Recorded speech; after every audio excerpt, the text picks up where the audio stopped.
नमस्कार, शाम के 4 बज रहे हैं। देख रहे हैं आप आज तक। मैं आपके साथ आशुतोष चतुर्वेदी। नेपाल में आज दर्दनाक विमान हादसा हुआ। लैंडिंग से पहले ही प्लेन क्रैश हो गया। जानकारी के मुताबिक 68 यात्री विमान में सवार थे, जिसमें 5 भारतीय भी शामिल हैं। 68 यात्री यानी पैसेंजर्स और 4 क्रू मेंबर्स यानी कुल 72 लोगों की मौजूदगी थी। 42 लोगों के शव अब तक निकाले जा चुके हैं। पहले जानकारी मिली कि मौसम ठीक नहीं था, मौसम की वजह से हादसा हुआ, लेकिन मौसम बिल्कुल साफ था। वजह थी तकनीकी समस्या। अब कौन सी तकनीकी समस्या है, यह जांच की बात है। हादसे के बाद नेपाल में एक दिन का राष्ट्रीय शोक घोषित कर दिया गया, यानी कि सोमवार को कल, और हाई लेवल बैठक लगातार जारी है। मौके पर रेस्क्यू ऑपरेशन चल रहा है। सेना की मौजूदगी है, पुलिस की टीम तैनात है। आसपास के जो स्थानीय लोग हैं वो सहयोग कर रहे हैं। लेकिन ये 5 तस्वीरें, खाई में गिरा प्लेन, आग और धुएं का गुब्बार, आसमान में उसकी लपटें कई किलोमीटर दूर से देखी जा सकती थी। प्लेन का यह मलबा है, यह अगला हिस्सा है, आगे का भाग है, जबकि पिछला हिस्सा है, विंग्स और टेल, सब कुछ खाई में। और रेस्क्यू ऑपरेशन चल रहा है। पानी की बौछारें हुई, लेकिन अब ईश्वर से प्रार्थना यह है कि कम से कम नुकसान हो। एक रिपोर्ट आपको हम दिखाने जा रहे हैं, आप देखिए।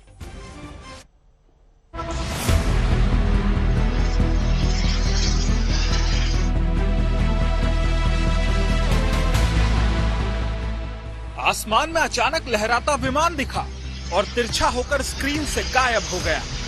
फिर एक जोरदार धमाका हुआ। ये नेपाल में विमान हादसे से पहले का विजुअल है। उस वक्त 11:10 होने वाले थे। पोखरा में लैंडिंग से पहले विमान आसमान लहराया और फिर हादसे का शिकार हो गया।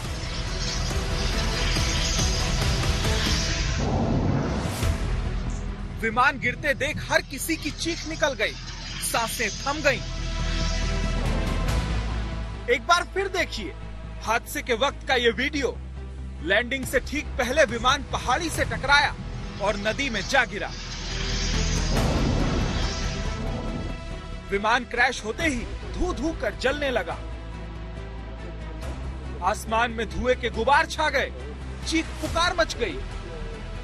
आनन फानन में रेस्क्यू टीम फौरन मौके पर पहुंची, फौरन आग बुझाने में जुटी। विमान पर पानी की बौछार की गई। रेस्क्यू टीम विमान के पास पहुंची तो सब हालात डराने वाले थे। हर तरफ यात्रियों के शव बिखरे पड़े थे। विमान हादसे से काठमांडू तक हड़कंप मच गया। पीएम प्रचंड फौरन कंट्रोल रूम पहुंच गए, रेस्क्यू के काम को देखने लगे। यति एयरलाइंस का विमान तकनीकी खराबी के कारण हादसे का शिकार हुआ। पायलट ने एटीसी से लैंडिंग की इजाजत ली थी। लैंडिंग की प्रक्रिया भी शुरू हो गई। विमान काफी नीचे आ गया था, लेकिन पोखरा एयरपोर्ट से ठीक पहले अचानक विमान लहराया और क्रैश हो गया। तो कुछ टेक्निकल वजह मुझे लगती है कि इसमें रही होंगी, क्योंकि जब विमान सीधा उड़ रहा है और यकायक वो गोता लगाता है तो कुछ, तो मुझे लगता है कुछ टेक्निकल रीजन रहा होगा जिसके कारण पायलट उसको संभाल नहीं पाए, या फिर कंट्रोल प्रॉब्लम्स हो सकती हैं। तो हमें हमारी फिजिकल लोकेशन हमेशा मालूम होती है, तो हो सकता है उनको जो इंडिकेशन कॉकपिट में मिल रहा हो गलत मिल रहा हो, या फिर उनका ग्राउंड प्रॉक्सिमिटी से वार्निंग सिस्टम, जो कि आप जमीन से कितने ऊंचे हैं ये हमेशा आपको बताता रहता है, या आप जो मनूवर कर रहे हैं वो सेफ है या अनसेफ है वो भी आपको बताता रहता है। तो हो सकता है सिस्टम काम ना कर रहे हो उस समय, या जहाज में कोई टेक्निकल परेशानी हो, इंजन प्रॉपर थ्रस्ट नहीं प्रोड्यूस कर रहा हो, पावर नहीं प्रोड्यूस कर रहा हो, तो ऐसी दुर्घटना की संभावनाएं रहती हैं सर उस समय। यति एयरलाइंस का ATR 72 विमान काफी आधुनिक माना जाता है। इनमें 2-2 इंजन हैं। ऐसे में सवाल उठता है कि आखिर लैंडिंग के वक्त कौन सी तकनीकी खराबी आ गई। प्लेन लैंड कर रहा था, लैंड करते हुए जब प्लेन की पावर होती है वो आधी हो जाती है, बिकॉज फुल थ्रॉटल पे इंजन नहीं चलता। तो उस या तो बर्ड हिट हुआ है या कोई टेक्निकल स्पार्क वगैरह जैसे आप कह रहे हैं, कुछ ना कुछ ग्लिच हुआ है, जिसकी वजह से पायलट ने लेफ्ट को मोड़ा है, और लेफ्ट को मोड़ने से मोस्ट प्रॉब्ली ही वाज ट्राइंग टू अवॉइड जो मकान थे या रेजिडेंशियल एरियाज थे उनको अवॉइड करके वो रिवर की तरफ ले गया है, और रिवर में जाके प्लेन क्रैश हुआ है। तो ये जो सटी रिवर है, क्योंकि बिल्कुल ठीक आपका जो कंक्लूजन है कि ना तो मौसम खराब था ना कोई और था, ये जरूर टेक्निकल एरर है या पायलट एरर है, ये तो ब्लैक बॉक्स से और इन्वेस्टिगेशन से पता लगेगा। हादसे का शिकार यति एयरलाइंस का विमान काठमांडू से पोखरा उड़ा था। विमान में कुल 68 पैसेंजर सवार थे। इनमें 53 नेपाली, 5 भारतीय, 4 रूसी, 2 कोरियाई और एक अर्जेंटीना, फ्रांस और आयरलैंड के यात्री थे। विमान में 5 भारतीय भी सवार थे। इस हादसे में सभी भारतीय यात्रियों की मौत हो गई। आज तक ब्यूरो। और दुखद जानकारी आप सभी को हम देखें, पहले 42 शव निकाले गए थे, अब अपडेट ये है कि 64 शव निकाले जा चुके हैं। जी हां, इस वक्त की ये बहुत बड़ी और दुखद खबर। नेपाल विमान हादसे में मरने वालों की तादाद जा पहुंची है 64, यानी 64 डेड बॉडीज निकाले जा चुके हैं, 64 शव निकाले जा चुके हैं हादसे की जगह से, मलबे से। ये बहुत दुखद, और पहले से ही अंदेशा था जिस तरह से ये प्लेन क्रैश हुआ शायद ही कोई बचे। और देखिए 68 लोग पैसेंजर्स सवारी इसमें सवार थे जो कि अपने गंतव्य स्थान तक जाना चाह रहे थे, और उन 68 में से 64 लोगों के शव निकाले जा चुके थे अब तक। 68 यात्री, 4 क्रू मेंबर्स, 72 टोटल, लेकिन 68 में से अभी देखिए 64 शव निकाले गए हैं। उसमें से किस किस के हैं, ज्यादा जानकारी के लिए अपडेट हासिल करने के लिए आशुतोष मिश्रा हमारे सहयोगी जुड़े हैं। आशुतोष, टोटल 72 लोग, 68 पैसेंजर्स, लेकिन 64 शव निकाले जा चुके हैं। बहुत दुखद खबर, आंकड़े बढ़ते जा रहे हैं।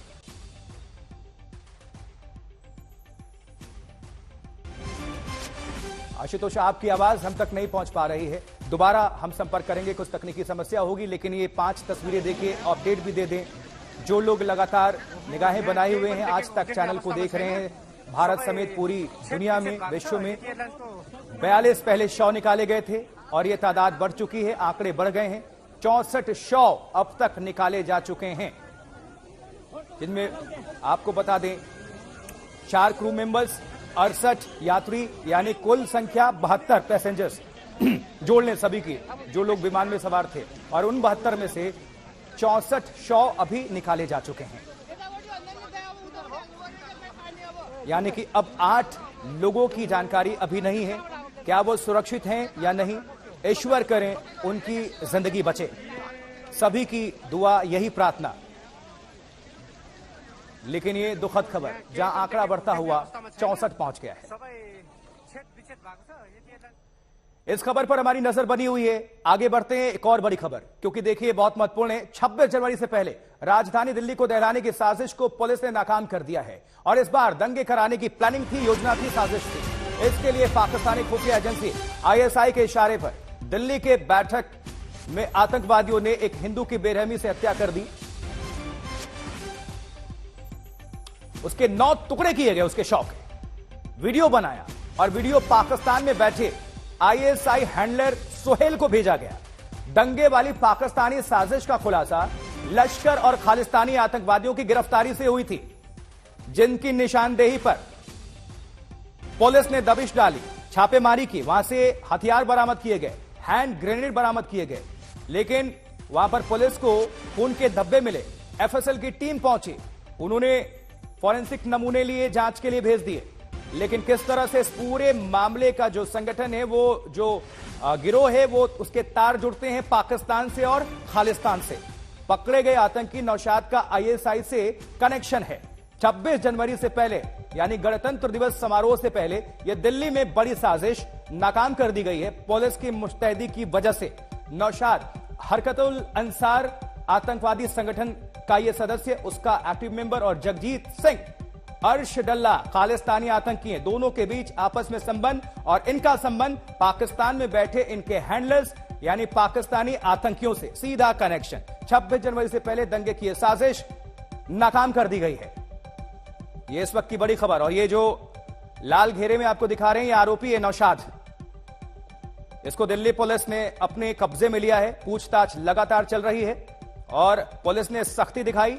उसके बाद से इसने जानकारी दी लेकिन किस शख्स की हत्या की गई है अभी ये जांच की बात है। जांच कर रही है पुलिस, पता लगाने की। नालों में फेंक दिए।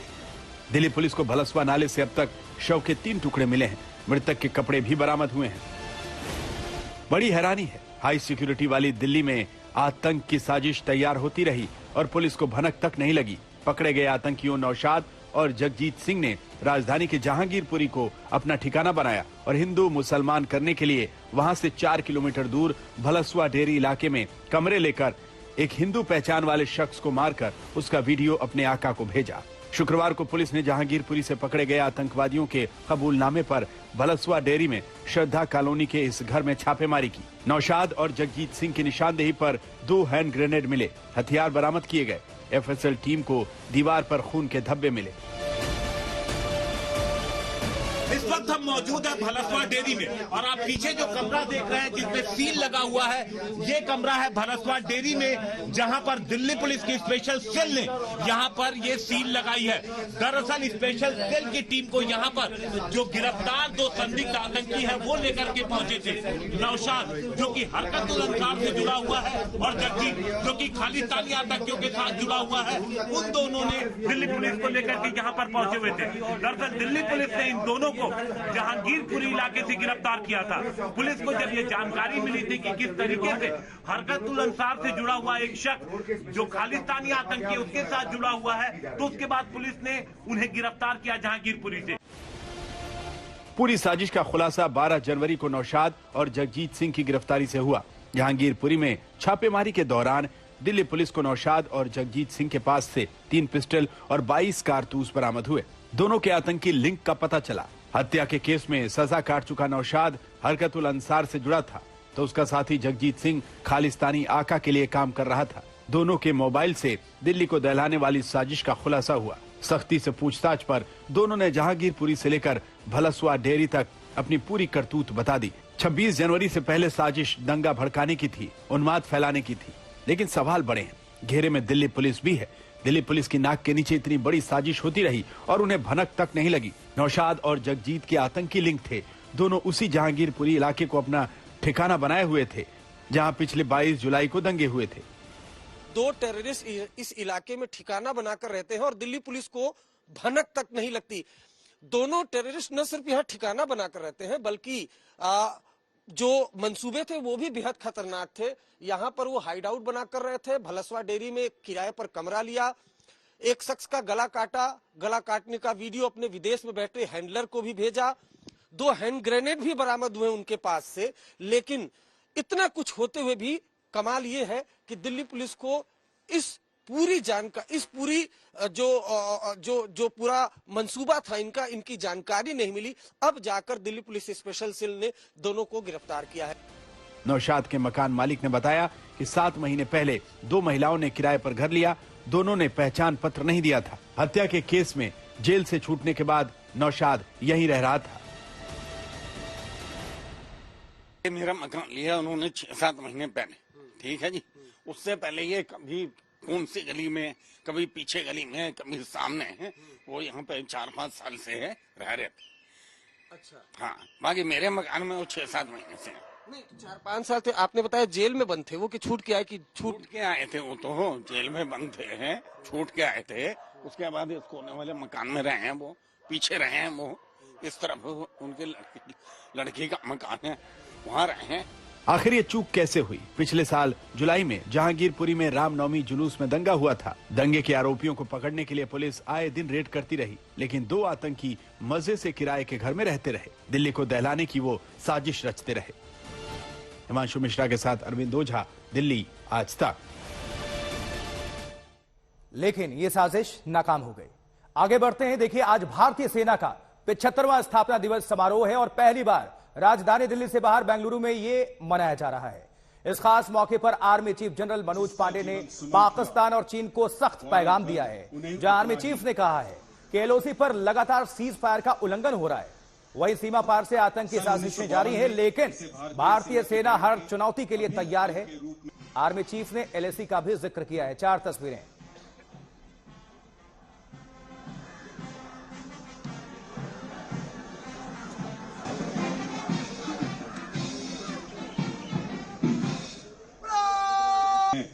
जिसका जीवन सुमन खिला, गौरव गंध बिल्कुल। तो उतना ही ये जो आप देख रहे हैं ड्रिल, ये जो हमारे जो जाबाज हैं शौर्य पराक्रम की नुमाइश कर रहे हैं, भारतीय सेना के उससे पता चलता है कि हाँ तैयार हैं हम। सेना का हैरत अंगेज करतब देख रहे हैं आप। वायुवीर से दुश्मन परेशान, क्योंकि Indian army, Indian navy, Indian air force, ये है इनका दमखम। ड्रोन तकनीक से बड़ी ताकत, और एलएसी से लेकर एलओसी तक हर जगह हमारे जो सुरक्षा बल हैं उनकी मुस्तैदी। इसलिए army chief general Manoj Pande ने कहा, हम किसी भी सिचुएशन से निपटने के लिए पूरी तरह सक्षम और तैयार खड़े हैं।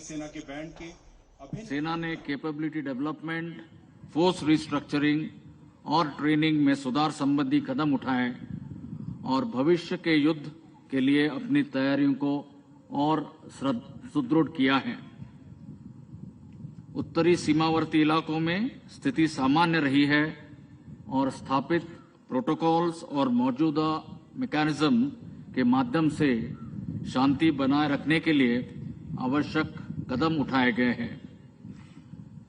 लाइन ऑफ एक्चुअल कंट्रोल पर एक मजबूत डिफेंस पोस्चर बरकरार रखते हुए हम किसी भी कॉन्टिंजेंसी से निपटने के लिए पूरी तैयार है। नियंत्रण रेखा पर सीज फायर बरकरार है और सीज फायर वायलेशंस में बड़ी मात्रा में कटौती हुई है, लेकिन सरहद के पार आतंकी इंफ्रास्ट्रक्चर अब भी बरकरार है।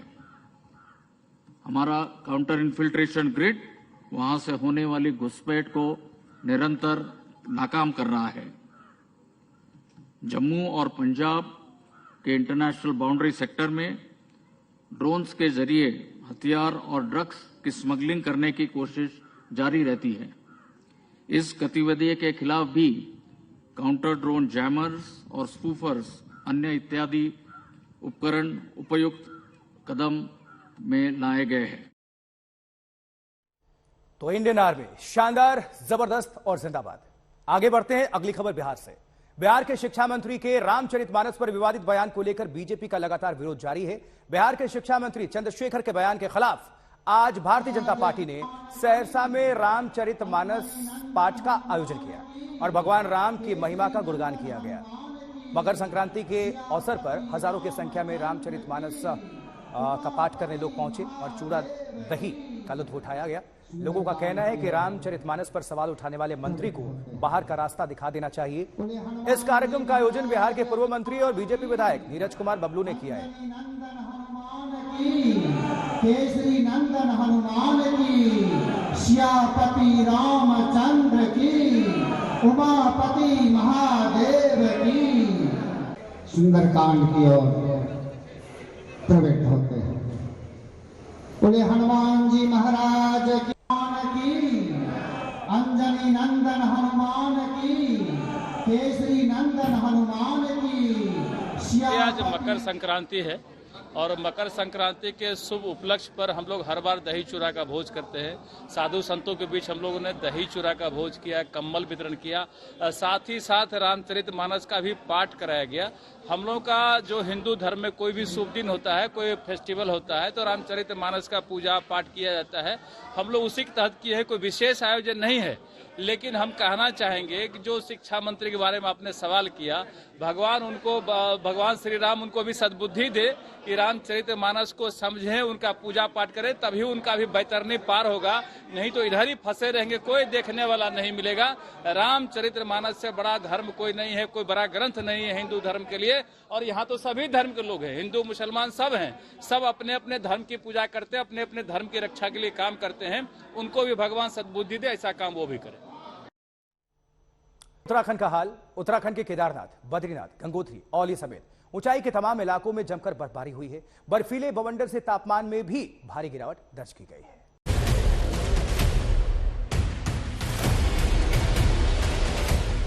मशहूर पर्यटन स्थल चक्राता में बर्फबारी की खूबसूरत तस्वीरें देखकर आपकी आंखें चमक गई होंगी। ये तस्वीरें चक्राता के लोखंडी की हैं, जहां लगातार जारी बर्फबारी ने नजारा ही बदल दिया है। पर्यटकों की मन की मुराद पूरी हुई है तो कारोबारियों की आंखें भी चमक गई हैं। चक्राता तो वैसे भी पर्यटकों की पसंदीदा जगह रही है। सबने लाइव स्नोफॉल देखा और हम ये चाह रहे हैं कि और भी ज़्यादा स्नोफॉल हो ताकि लंबी तक चले और इससे सब जगह फ़ायदा होगा, खेती में भी फ़ायदा होगा और बिजनेस में भी फ़ायदा होगा। बड़ा मज़ा आ रखा है, बहुत ज़्यादा जो है बिल्कुल जो है मन खुश हो गया है। जिस चीज़ के लिए आए थे वो चीज़ मिल गई, फुल पैसा वसूल। उत्तरकाशी जिले के गंगोत्री, हरसिल, मुखवा, धराली जैसे इलाकों में लगातार बर्फबारी जारी है। लंबे इंतजार के बाद इस साल की ये पहली अच्छी बर्फबारी है। क्या मकान, क्या खेत, क्या पहाड़ियां, सभी सफेद बर्फ से लकदक दिख रही हैं। बर्फबारी अपने साथ भारी मुश्किल भी लेकर आई है। गंगोत्री नेशनल हाईवे पर हरसिल के पास भारी बर्फबारी के चलते वाहनों की आवाजाही बंद हो गई है। खरसाली भी बर्फ से सफेद हो गया है। यहाँ भी रास्ते बंद हो चुके हैं और इन्हें खोलने का जिम्मा अब सीमा सड़क संगठन के जवानों पर है। अब आपको टिहरी गढ़वाल के धनौल्टी की तस्वीरें दिखाते हैं। सुरकंडा देवी में सीजन की पहली बर्फबारी हुई है। बाबा केदार तो अपने शीतकालीन गद्दी स्थल ऊखीमठ में विश्राम कर रहे हैं, लेकिन उनका धाम बर्फबारी के आगोश में है।